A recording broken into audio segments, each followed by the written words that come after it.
Multi-platform. I think that's the future. I think that transmedia as an outcome is the future. I think that we're inevitably now in possession of tools that allows us to switch from one media to another pretty much at will, and to move into cinema. Theatre hasn't gone away, the book hasn't gone away, animation hasn't gone away. All of the things that people knew when trains were coming out of screens and driving people running from theatres haven't changed. We kind of know what drives an audience and what compels an audience. And a shared cinematic experience is still very compelling. In some form or another, I don't believe that VR replaces cinema, even though I've seen kind of ridiculous attempts to simulate a theatrical experience in VR where you can sit in a seat as if you were in a theatre and look at a screen over there and look at the person sitting next to you. That seemed like not very good use of the possibilities of VR. So I think what's actually very interesting about these big franchises now, and I'm actually, the franchise used to be a dirty word. I'm actually thinking that it's a very interesting narrative space. Star Wars has proven it, and I think Avatar, clearly you see the possibility, Harry Potter, etc., is that you can tell rich, compelling stories over a long arc of time. So I'm talking to, I talk to my friends in the studios, and you hear people talking about 25-year arc of narratives or 50-year arcs of narratives in the franchise space, Marvel Universe, for example. That's a fascinating way to start thinking about narrative, to evolve epic narratives. And I think that Star Wars is a classic example. Why would you not want Star Wars in all sorts of different media, to have a different kind of experience? So to be able to enter the world in a virtual space, but maybe for a short period of time, to go to the cinema, to see something that plays out in a game space, all of those things are equally valid as extensions of a central narrative. And that's the premise of transmedia. That's everything that Henry Jenkins has been talking about for 20 years.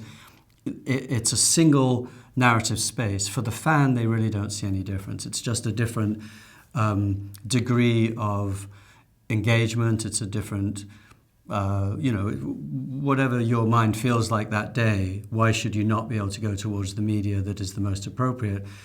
What's crucial, and where we are very lucky to be at the center of, is that the story has to be great, and the story has to be expansive now. The story has to be able to cater to really vast worlds. Again, Star Wars is an enormous world, but it's not even scratching the surface of how big it could be. And so I was pulled towards the notion of world building because the script-based linear narratives were not really rich enough. You got the sense of how rich the world could be, but you never got to kind of scrape away at the edges and push the walls aside. As soon as you start thinking about world space first, you start thinking about a world that is embedded with narrative, that is basically just an incubator or a container for narratives. There's no place you can't go within that. And then the storytelling process becomes fascinating because you start telling stories at a socio-political level, at a DNA level. You start dealing with the cellular makeup of the way that characters behave or the way that environments express themselves. And I'm very deeply interested. To me, that's the future for design, is genetics, is where you start looking at the DNA of design and start thinking about how you build rule sets into the way that worlds evolve, literally, in a way that's actually much more true to the human system. It's the way we function.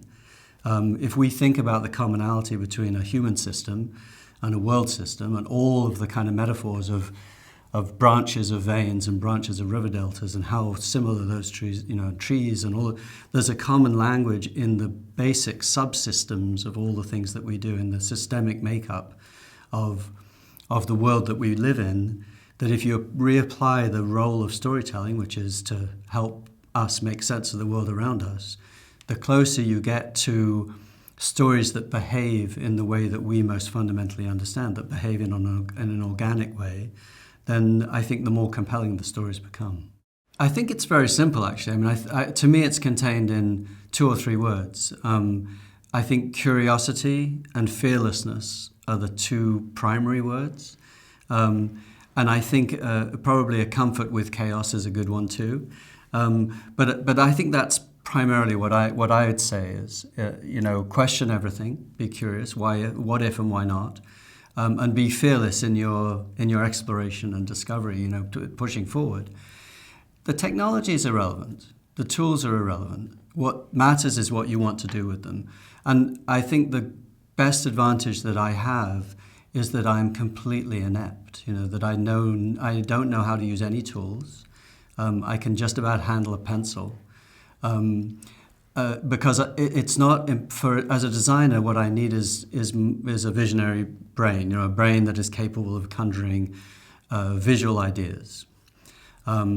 And then expressing those visual ideas, I'm very lucky to work with incredibly talented people who I can describe those ideas to. And rather than having to learn every single different tool set that comes along, I can work with people who enjoy the process of working with new tools. But ultimately, the tools will always be replaced. One of the things that's happening clearly is that the tools get simpler and simpler and more intuitive. So if you are using a game engine like Unity, that my son is learning as a 13-year-old, it's, and by the way, programming computers, and the language is becoming so straightforward in a way that, we've wasted a lot of time learning very, very complex systems that we didn't really need to learn. It was just that nobody had the capability yet of making them simple enough for common people to understand. And now we're at that point, I think. I think we're sort of over the tipping point. There's always going to be incredibly powerful, deep, fearless science behind, really rich, deep science behind these tools that's making them so simple. But for the mass of us, I think that the kind of Adobe suites and the app-based design tools and things like that are there to be used. And I think that those are all you need. They become as simple as pencils and paper in a way. And I think that there's a really healthy tendency towards kind of open source, making things simpler, because what everybody realizes now is the more people that engage, the more material that's going to be created, and what everyone needs more than anything is content. There's 2 things going on with the tools, I think. One is the tools that are part of the distribution system that go out into the world, that are the interfaces that we use as the user, to experience the world. And the other is the tools that we use to create the world, to make the stories, to make the narratives for all of these different media. Those tools are becoming more and more similar. So the first thing I'd say, and this is, we've been really lucky to work on this project that's called Al-Baida, for the Al-Baida Foundation with Her Royal Highness Princess Haifa in Saudi Arabia, which is a Bedouin village 40 kilometers south of Mecca in the most impoverished part of the Saudi desert. 3,000 people who basically don't have a home and are living in abject poverty. We've been very fortunate to be asked to help create a world that would envision that future for them. So what does that world look like in 10 years' time, given the amazing people that are gathering around this project as a kind of test case for sustainability, for sustainable housing and sustainable agriculture. What we've been able to do is to take on board the facts of this, the real world conditions, the real world rules of this and the culture of the Bedouin tribes, and ingest them into a world space that we can then project forward 10 years into the future and see how this world evolves. Now, the next step is, why do we do this? How does this benefit the tribes having a virtual model of a village that they can't yet live in? So it does a couple of things. I think, first of all, it gathers stakeholders to the project. So you can convince people far more instantly with a visual tool, so that if we show people, if the Al-Baida Foundation shows people a model of this future, and it's compelling and it's based in the real facts of the way the world's evolved, then they're much more likely to get on board and help. And that's already working very well. But the most important people are the tribes themselves. They have to subscribe to their own destiny, to their own future, and they're going to be the ones investing their own sweat equity into building these houses themselves. And so the next step of this is, what tools do they need to be able to start engaging, investing in the space itself, and how does this entire environment we're creating serve them? So the program that we just actually announced at FMX is a joint program between Afat University, which is the all-girl university in Jeddah, and USC School of Cinematic Arts, the World Building Media Lab, and the Al Baida Foundation, to launch a literacy program for the villagers. And the question is, how do you start literacy if you have these new kind of tools? So what can we do in the virtual, in the augmented space, in the mixed reality space, to give them tools that, as people who have never handled technology, who may never have had a cell phone, that can actually be useful to them? So we're thinking in terms of the human body, of touch capacity, of sight, of metaphor, cultural translations of objects that are meaningful to them as a people. Can we convert that into something that translates into a really compelling way of learning to speak, learning language? What's been really interesting is that we can see that at the moment that we hand over the tablets, perhaps, that are embedded with apps, these tablets are no longer two-dimensional screens to these people. They're just windows into another world or into an enhancement of their world. So if they switch on a tablet and what they see is a three-dimensional animation augmented and triggered by a real-world object that's being seen through that screen space, that's a magical device, but it's a very useful device. It's magical to me. It's probably magical to them, but it has a very real function in the world, and an intuitive tool to start learning something like literacy, or indeed learning new skills. So I think that we can take all of this knowledge we have from the fiction space, from the storytelling space, as you start applying it back into the real world. That's the real proof of concept. Is it actually going to have value? Is it going to add value and augment and enhance the world of an impoverished tribe in Saudi Arabia? If it has that effect, then we're kind of doing something right.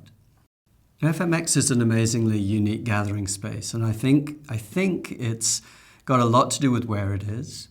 It's got a lot to do with the deep credibility of Thomas Hageler and what he started here.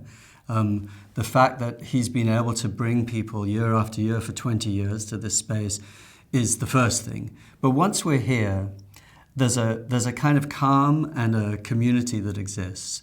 You come here to do one or two talks, and you stay for 4 days because you're here.